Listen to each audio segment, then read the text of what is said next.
Our other guest tonight, the one everyone's excited to see, is Coach Amber Raisner. Amber played at Union for multiple years, is top 20 all time in scoring, led the team to multiple runs to the tourney, an absolute beast, all conference player, and then now currently a college coach at Yale. Amber, appreciate you being here. Yeah, very, very excited to be here. Let's talk a lot about recruiting. Before we get started and start going through the actual myths themselves, I really want to just take some time for us to talk about why this is important. And so I have a few things that I just wanted to touch on, but first and foremost, kind of just want to address the elephant in the room. And, Dustin, you coached in college for a while. Amber, you coach in college now. And then I coached in college as well for a few years. And, just seeing the landscape of where we are now, and remember what it was like to get recruited when I played, and then when I was recruiting, and then talking to friends, even when we were just talking earlier on the call before they hopped on, things have changed. It feels very difficult now for high school kids to actually get recruited to play at the collegiate level, especially if they're trying to obtain scholarships. And so Yeah, I mean, I think it is changing a lot. We have the transfer portal, so our schools, our universities are able to get college-ready athletes who are trying to find a different fit. We were just talking earlier about the NILs and the collectives at those higher levels and athletes being able to get paid, which is amazing for them, but it also shifts kind of priorities and it adds some layers with culture, with players moving in and out so freely. But yeah, I think that I'm just really excited to be here because there's a lot of pieces to recruiting that I think a lot of high school athletes don't know, and I wasn't aware of when I was going through the process. So just being able to share some of that with you guys today, and if you guys can take one or two pieces away from this call that will help you in that process, then we've succeeded here tonight. I know when I was recruiting in college, kids were so close to getting like they're so close to getting the scholarship offer from us and our staff, but there are a couple little things that they did that they didn't realize were doing more damage than good, and I'm excited to like give them those things because you only have one chance at this thing. I get a chance to work with thousands of athletes, a year. And a lot of you are doing the best you can with what you have. And a lot of parents that I meet are investing so much time, energy, resources into doing everything that they can to help their young people, their sons and daughters be successful. And because the business of basketball has grown so much, there are a lot of things sprouting up around it. AAU has ballooned into something completely different than what it was even when I played. And there's so many things that are more for profit than they are for actually helping out young people.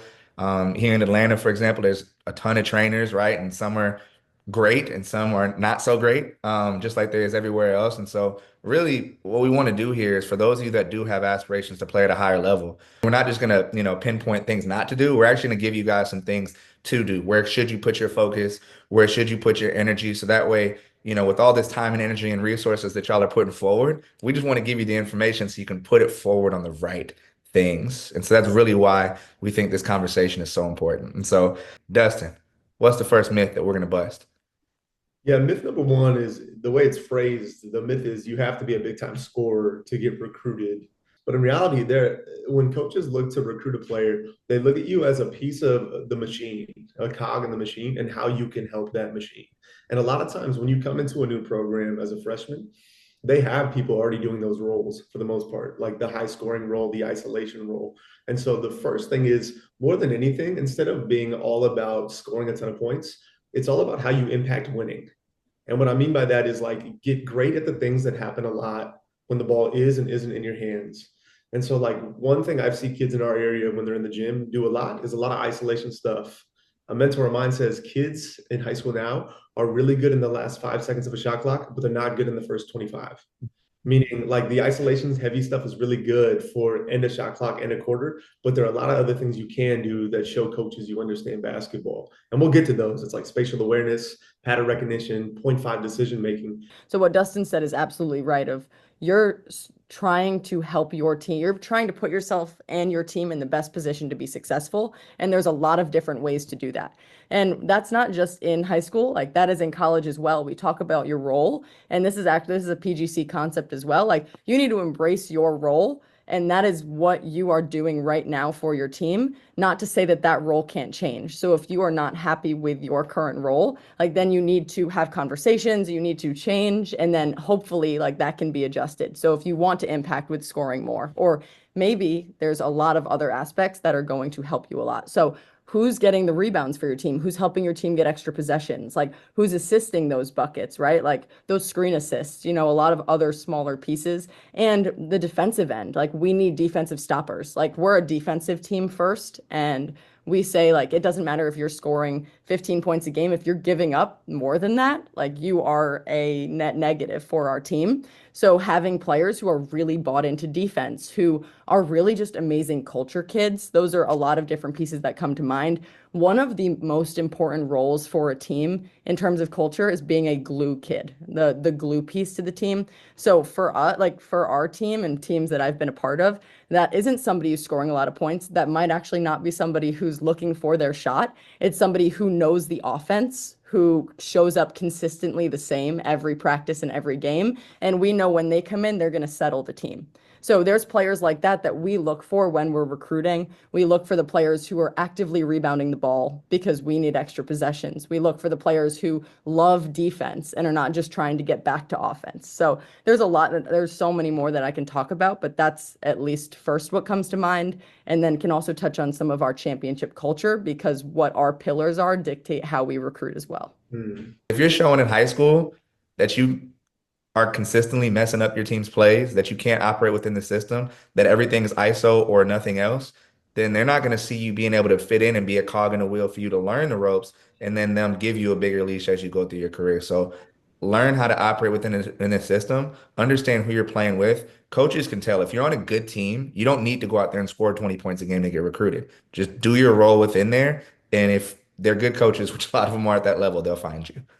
I think one thing any guard that wants to get recruited to the next level that can do immediately is score off of cuts, because a cut layup is the highest efficient basket at all levels right now, right? Watch UConn women, they got a ton of them. Rebound the basketball with two hands in traffic because, and I'm sure Amber will touch on it, but rebounding guards are so coveted. And the other thing is like bolt in transition or sprint your first 3 steps because it pulls the defense from the midline and it creates long closeouts. So literally just cutting, running, and rebounding with 2 hands shows coaches that you do gritty things. The other layer is the intangibles, and you hear it from such a young age all the way through. We talk about it every day with our team, and we were actually just finished up in Tampa for the Final Four, and we have a coaches convention. So everybody's talking about the X's and O's and having really great conversations, but the biggest thing was the culture. Like it doesn't matter what you do, X's and O's. Like if you put the ball in the basket really, really well, and you are a culture drain and you are not helping your team that way, it's going to be very difficult for your team to be successful, even if you are an elite scorer or you have an elite skill.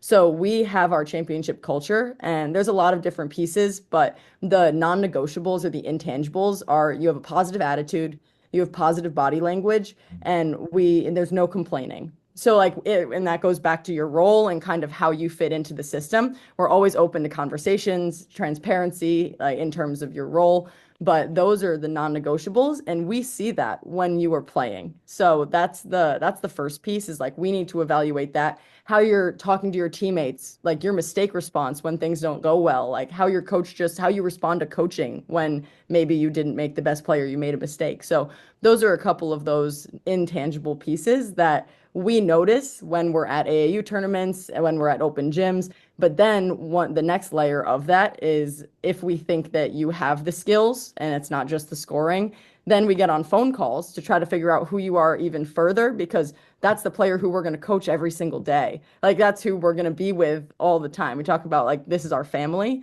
Like we want to make sure that you're exactly who we think you are, not just on the court. And that's not scoring, that's not rebounding, that's nothing, that's all of those intangibles as well.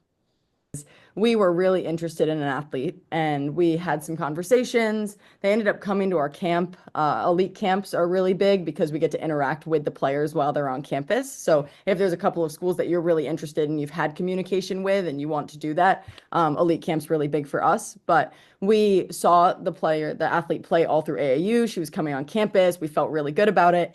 And our head coach, Coach D, before offering her, sat her and her mom down and was just talking about Yale and started asking her some more questions.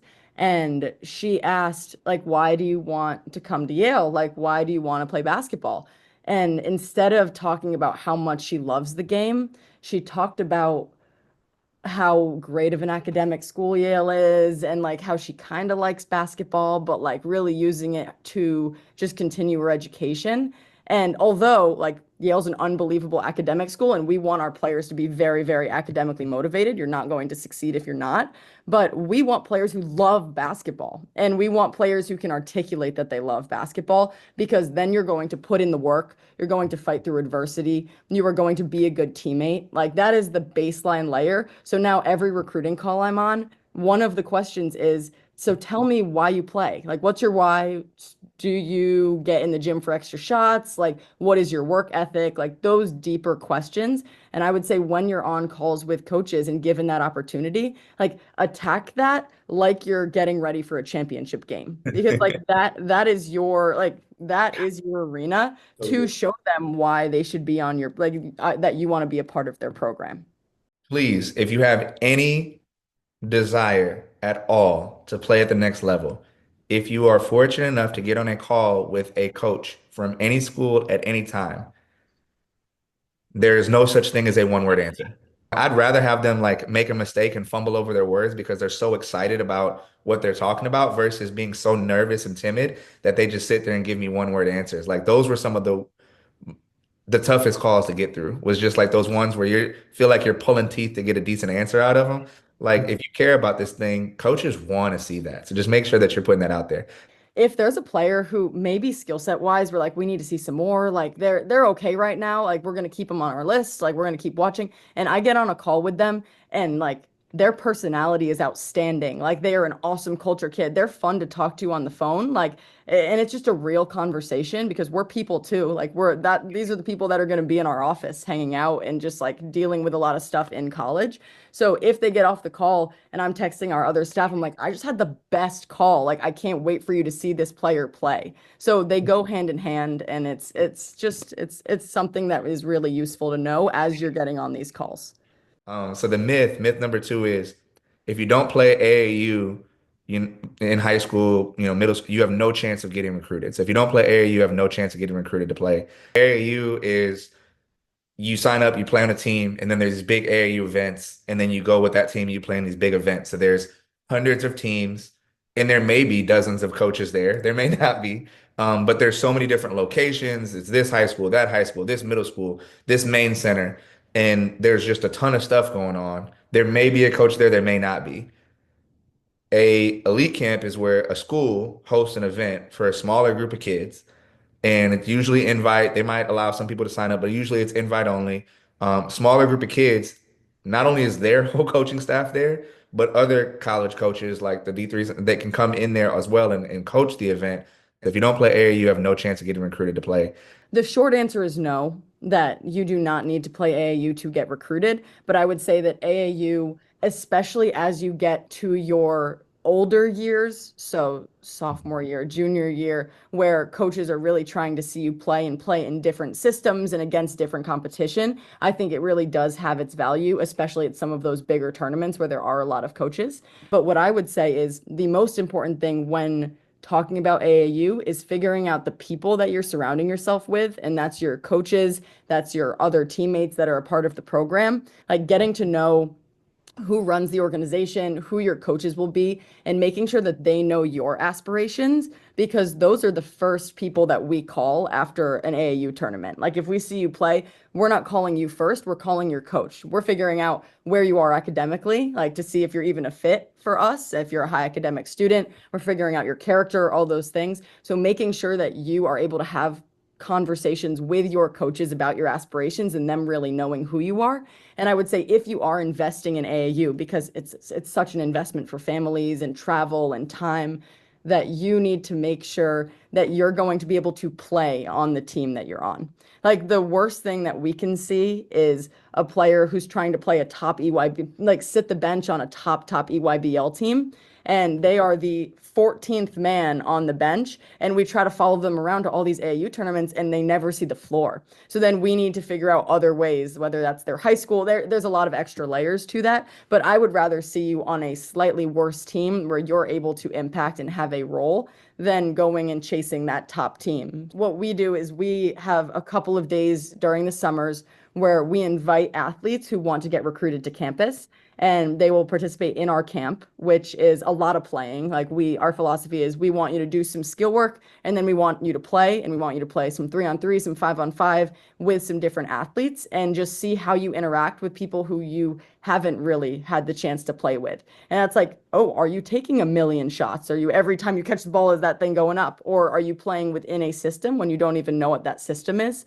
I would say the worst thing that you can do is get to an elite camp and not be unbelievably communicative and sprinting to the baseline and all of those other intangible pieces, because we're watching all of it. We're like, it's actually much worse to come to elite camp if you're going to jog on the court.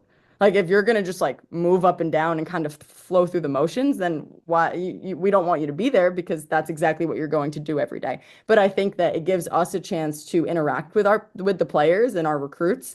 And we also have the opportunity in the Ivy League to bring in Division III coaches who are also recruiting high academic players, and they get to coach the teams. So a lot of my really good coaching friends will come work camp. And a lot of my coaching friends shared with me that some of their starting point guards and their starting players, they actually found at our elite camp. So I think it just gives you an opportunity, especially if you are high academic and that's something you're looking for another avenue that isn't AAU. Two nuggets that I would give. One is, if you want to play Division I basketball, Division I coaches have a recruiting calendar where we are limited to specific weekends during the summer that we are able to go out and actually see players. Where we have one weekend in April, one weekend in May, a scholastic event. So some players choose to play with their high school teams in June for a weekend, and then 2 weekends in July. Those are the only times during the summer that you will see Division I coaches on the sidelines. D2 and D3 have slightly different rules as well, but even knowing that, when you're talking to programs about which tournaments they're in and seeing like when they're going to the live period tournaments is really helpful. The other thing is, we're not going to be able to get our eyes on everybody during those tournaments. So we're in such an age of social media that I would say every one of you after this call should make a Twitter account. And you're going to say, Twitter, I don't even know I don't use Twitter. I didn't use Twitter either, but that is the platform for basketball right now. And what you would do on your Twitter account, and Dustin and I have talked about it, actually, I was recruiting one of his athletes. And what I want you to do is put a picture of yourself, and then in the bio, I want you to put your name, your height, your GPA, if high academic is something, because the first thing we're going to do after watching you play is we're going to Google you, and we're going to see what comes up, which jumps into a whole nother thing of making sure your social media is how you want to present yourself. But make a Twitter account, and then if you're able to get footage of your AAU games, highlight reels are the way that we are able to quickly evaluate talent as well. So I would say the highlight reels do not need to be long. They need to be a couple of minutes. We can usually evaluate a player in the first 90 seconds of the highlight. And I would say when you're doing that, put a lot of different things. It's not just you scoring the ball, right? Like if we see a player take a charge in a highlight, if we see a player rip a rebound from somebody, like those are the best highlights. We're excited about that. It's not just like you Euro stepping to the basket out of control. Like that, those aren't necessarily the best ones.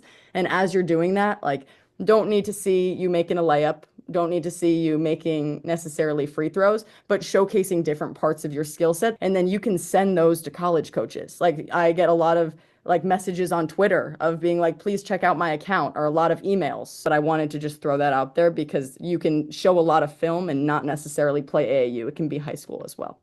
We all know this thing from PGC. Our thing is get better, take more time getting good before you get seen. And what I mean by that is, it is April. You have this opportunity from now until September to deliberately get better at your game. Meaning AAU is not good or bad. AAU is empty, and it becomes good or bad by how you ascribe it meaning. Use AAU. It's one of the only times in your career selfishly.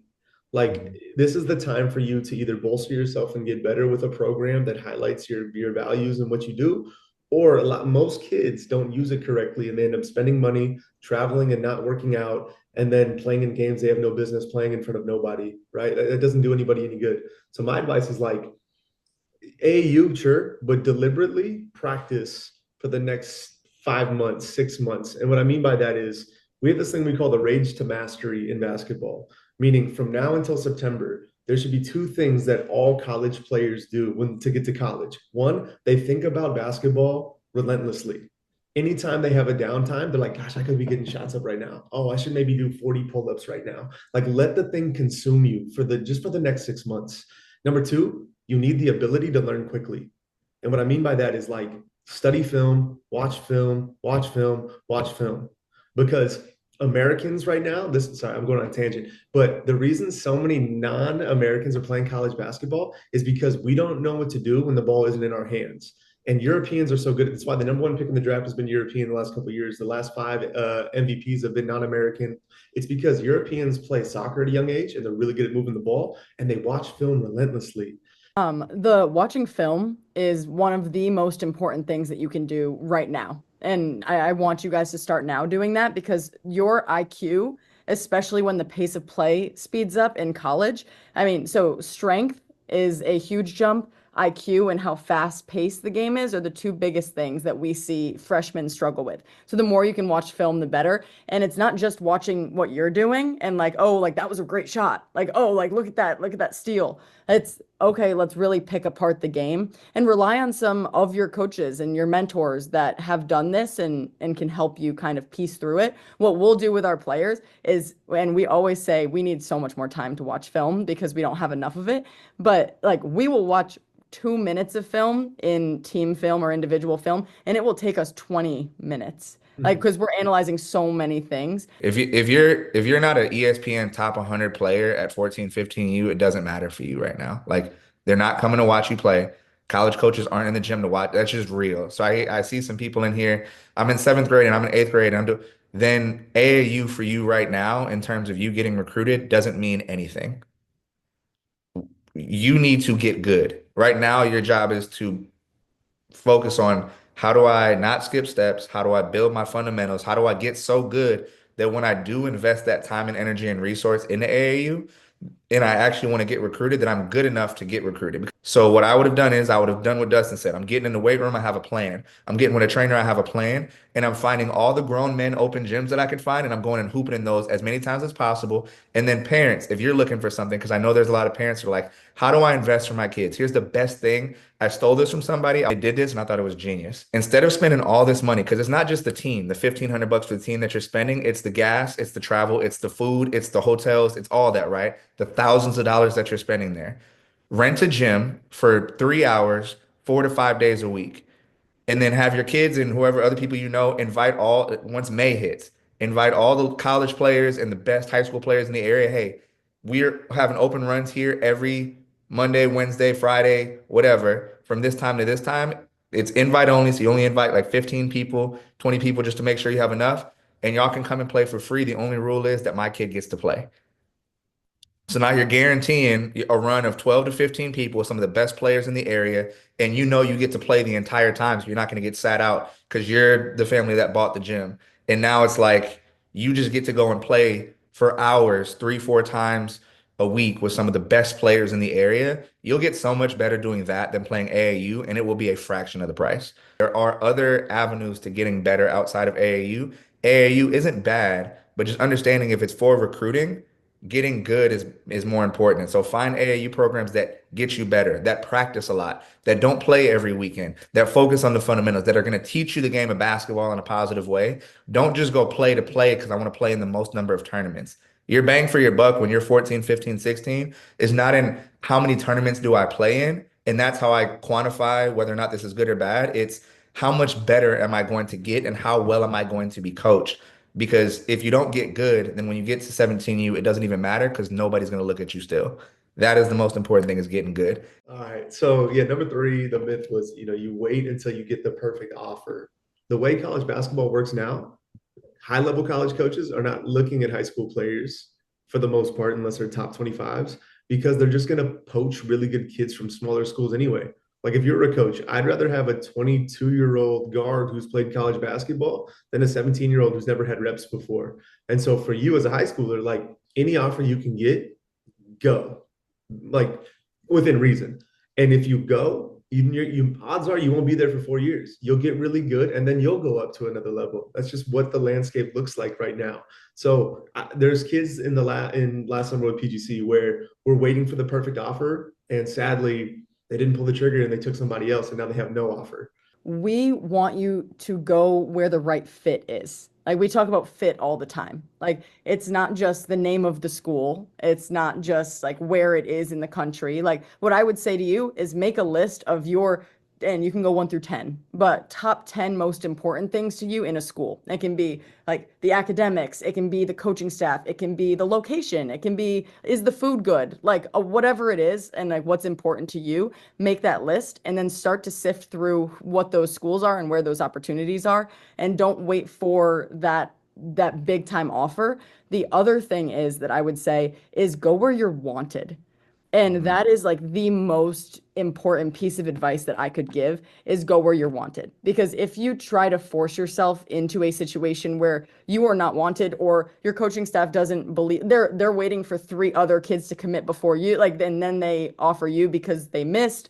Like as someone, when I coach at the junior college level, our motto was go where you're celebrated, not where you're tolerated. And a lot of our guys would go D1 as the 12th person, the last bit of a scholarship, and they were tolerated, and then they were late and they'd be kicked off. So then, like, we had a kid who chose a D2 instead. He went to Fort Lewis in Colorado, and they loved him. And he went to 3 Final Fours and loved his experience. And that was way better than him trying to be a preferred walk-on at a D1 and not liking it. I just want to retweet what you said. Like flip it. So go where you're wanted, but we want players who want to come to us. Mhm. Like we don't want to be your 7th option because then you're not going to give what we are asking of you every day because you wanted to go to X, Y, and Z. So when players reach out to us with a lot of interest and they show that interest and they stay in communication, like those are the players. We don't want to beg players to want to come to Yale. Like we want players who are like, this is the place that I want to be. I want to work towards a championship. Like I'm gonna bust my butt every day to make sure that this is where we get. Like that's what I really believe in. And I think that if that's the mentality that you can have, you are going to be so much more like successful, especially with the portal now. Like we are looking in the portal at high level Division 2 and Division 3 athletes who get it done, who are doing that for a team with less resources, with less skill. And there's a lot of successful players that come from lower levels who then do really well at higher levels. There's a lot of coaching staffs who like move up and they take players with them because they know that they believe in them and they can get it done. So I would say like do not sell yourself short and also like be confident in where you are. Like I was a Division 3 athlete. I think that a lot of people like are shooting for that Division 1 because of where it is. Like I had an amazing playing career. Like there were a lot of really good pieces to Division 3. I have friends who play, there's JUCO players, there's NAIA, like there's Division 2. There's so many other divisions where if you're really successful there, like you are going to be so much better served than like scraping, like Dustin said, the bottom of the barrel at a Division 1 school just because of the name. Go to a place where you would enjoy that space, even if you weren't playing. So I've got, one of my favorite athletes. I know we're not supposed to have favorites, but I do. She's one of my favorite athletes I've ever had at a session. And she was really, really good. Got her first offer early, and took it early because of all the things we're talking about right now. It felt right. She loved the school, loved the staff. Well, she's had a couple of issues, injuries that have actually kept her out, not just her first year, but her first 2 years in college, and she hasn't played a minute yet in regular season, but she still loves it. She loves her teammates, she loves her coaches, she loves the area. Like she's still really enjoying herself, and obviously she's frustrated and can't wait to get out there on the court. But like she's been able to survive, not even just survive, but thrive in a space that she's in. Because of the fact that she chose a space that she knew she'd like, even if she wasn't playing. So that's just something to think about. Second piece to that is don't burn bridges. And like things come full circle. A school that recruited me really, really, really heavily out of high school, I ended up not going to them out of high school. And then back then you didn't get free transfers, but my coach left after my freshman year. And so I had an opportunity to leave and I ended up going to that school to go play. So that coach ended up picking me up later because I didn't burn that bridge. I was respectful. When I found out that I was going to go somewhere else, I called to let him know. And then in addition to that, there's another coach that recruited me out of high school. I didn't go play for them, but he actually ended up giving me my first coaching job. And he talked about how I was on the phone, how I communicated as a high schooler, and how mature I was, and how respectful I was when I did decline. So like that was 4 years later, and that response and how I acted as a 17-year-old got me my foot in the door in college coaching. So like give these coaches respect. If you're a high school kid and a college coach is talking to you, that's a blessing. You are never too big for a coach. I want to make sure that is very clear. Like if you think you're too big for Division III basketball or NAIA basketball, then like you just don't know what you're talking about. Because the reality is if you were a high major D1 talent, they wouldn't have bothered calling you in the first place. They know the game. They know they're not going to waste their time on somebody going to Duke if they're coaching at a Division III. So if they're calling you because they know that you're in their warehouse. I would suggest you give them the time of day. Otherwise, you might end up like Emmer said with no offers. Myth number 4 is about specialization. So if you really want to play at the next level, you need to specialize in one sport. But we're talking about early on. I see players talking about they're specializing in middle school and things like that. Just the evidence is that a lot of Division I athletes, a vast majority of them actually were multi-sport athletes most of their way through high school. So it's just not true that you have to specialize. There are a lot of benefits that come along with that, with cross training and things like that. But in addition to actually becoming a better overall athlete, there's actually a lot of risk, particularly in basketball, around specializing too early. You do not have to specialize in basketball in middle school if you have dreams of playing at a high level. It takes work and everything like that, but being a multi-sport athlete is not actually a hindrance and actually be a help in the long run. Yeah, so number 5 is the best players will get the best offers at the next level. Normally, people will evaluate you on 2 things. It is your skill multiplied by your attitude. What we really value as well, and this is why PGC is so special and so effective, is like we're teaching players to be leaders. And like leadership looks very differently to different players, but every team needs a couple of leaders in order to be successful. So whether that's you're leading by your voice, you're leading by example because you show up every day and do what you're supposed to do. Like we all need players who excel in leadership to be a coherent, successful team. Like there's so many little things, eye contact, body language, like consistently communicating in practice is something that players struggle with a lot. And not just like noise, but consistently communicating effectively and with a purpose. So there's a lot of different pieces to it, but those are things that we're watching. We're watching when you get subbed out. Like, are you high-fiving all of your teammates down the line and then going to sit down? Are you, when your coach is next to you giving you feedback, are you not paying any attention and you're ignoring them? Like that, there's a lack of coachability there. So even though it seems so simple, like those things that we see are what makes certain players better and even great, like you can be elite in those skills, then it is going to elevate your skill set, but it's going to bring your teammates up as well. There's 3 people who can't have a bad day: your head coach, your point guard, and your best player. You just can't. And so even if you feel like you're not in the best headspace, man, heavy is the head that wears the crown. But the job of a point guard is the awesome responsibility of seeing everyone else do better. And like that's why we love point guard college so much. We don't get point guards, we get every position, but we teach people the mindset. Like we teach them the vibe that your energy introduces you before you even speak. And we just love having good people in the gym with us. We hate awkwardly quiet gyms. And so that's why I love PGC so much. It's just the vibe is always so good. So like the energy that you approach things with is, we say it's contagious, it's infectious, like that is how we want you to be. We're not saying you can't have a bad day, but if you are having a bad day, like the communication level of elite players is like, hey coach, like I have a math test later today and I'm really stressed. Like I'm going to give my best today, but like my best might not be like where I usually am. It might be a little bit lower. Like if a player communicated that to me, I'd be like, oh my God. A little less than a year ago, it was right after my first session. So Emory last year, week 1 of PGC, it was on a Wednesday. So it was the Wednesday after the session. Coach, I can't make this up. Today I decided to go to an elite camp at blank school and I got my first offer. I just want to thank you and all the coaches for making this possible. He told me my leadership and energy set me apart and has given me a chance. I really appreciate it. Going to shape it up. And SHAPE is our acronym in PGC, SCHAPE. It's our acronym for intangible: spirit, communication, hustle, approach, precision, and enhance. Everybody on this call played college basketball, and we also all went through PGC. And the stuff that we learned there, like I know you can't tell on a call. I'm a 5'7" point guard from Wisconsin. I see kids talking about small school, small player, this, that. How do I get recruited? Be a good person and work really hard. These are the things that are going to get you to the level that you want to play at. It's not just how do you put the ball in the basket. And I heard a coach say this recently, they want to be around players like that they can lose with. Like you're not going to go undefeated. And so like, who do I want to be in a locker room? Who can I lose with? Who can I lose with and know that I can still wake up the next day and be excited to coach that person? That is just as important as your points per game or assists per game. And I think PGC is a great place, honestly, where you can come and learn that. We're going to call this our magic minute. Amber, I don't know if you're prepared for this. You're just going to go off the cuff. But what I want to do is we're each going to have 1 minute as we close up the call. If you had a minute stump speech to give any final advice, any final thoughts on recruiting that we haven't given these athletes yet. One, play pickleball. Just kidding. I put that in my minute. So mine is this. The motto is impressing people is different than truly being impressive.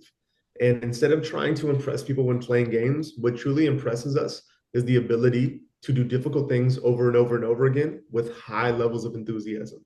That's what we love as coaches. And so for the next couple of months, like dedicate yourself to this thing and watch how your game changes for the better. It is unbelievable. I call it separation season, but from now until the beginning of your season next year, you'll become so much better if you aggregate little wins each day and not look at the big picture. The last thing I'll say is players your age, they tend to overestimate what they can do in a day and underestimate what they can do in 5 months. And so just get little bits of better every single day. Look at that. You're done. You still had 15 seconds. You want to say anything else? Yeah, my motto is the word Kaizen. It means small improvement consistently done. And so all great players possess a version of that. So good. Very nice. Ready, set, go, Rudy. If you do what everybody else does, then you're probably going to get a very similar result. If you want to be different, you have to do things differently. And so don't just fall into the habit of, well, I'm playing AAU because everybody else is playing AAU. I'm playing every weekend because everybody else is playing every weekend. If you want different results, you have to have different habits. Your life needs to look different than other people's.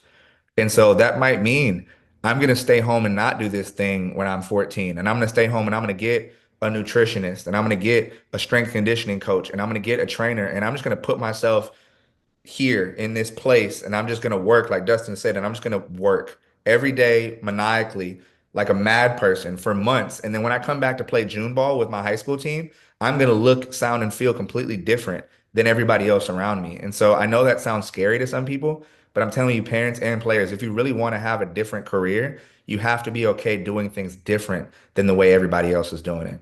Dare to be different. I have a couple of big pieces. One is surround yourself. You are a product of the 5 people that you surround yourself with. So surround yourself with people who challenge you, who aren't complacent, and who also want you to succeed, like want to be able to pick you up. And also on that vein, reach out to mentors. Like some of my biggest coaching mentors have shaped who I am and how I've become a better player and just have thought the game differently and weren't just people that were rah-rah and wanted to just tell me that I was doing a great job. So I would say reach out to mentors, surround yourself with people who want you to be the best that you can be. Ask a lot of questions. Be really curious. Like Ted Lasso, like just an unbelievable thing, but be really curious.